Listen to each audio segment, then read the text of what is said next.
Members of Meitei Community Joint Coordinating Committee along with women folk of Kiam Haibong Likai and Kiam Litan Pok today partially blocked National Highway at Tangjeng area, condemning the police excesses at Kiam Makha Likai by personnel of Thoubal District Police last night.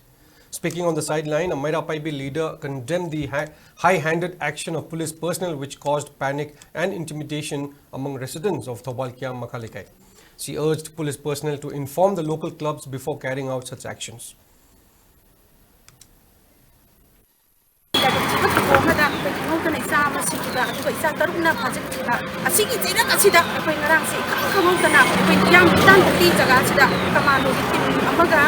State force ki team kharaga loina na ai ko yi an sida ki an ba si ko ai ngai le tan ko condemn tong jai masi tau ki hai tan to bi ra ko masi hangjage ta sina ko gi ti ku ki ta ban lam sina te masi bo kat la ban pa na ko li ba da sida ko ku men gun si loina na ai ko an na nak se ta ko ta masi le ja ro ki ha ra na ko gi ya tam ya ku ki ta ban lam sida to bu ro adu na sida gi ko gi si daga sida ko gi tang bi ai ba se amu khana tang bi rak ta ba hai na ai ko si gi da na se ko ja ba ni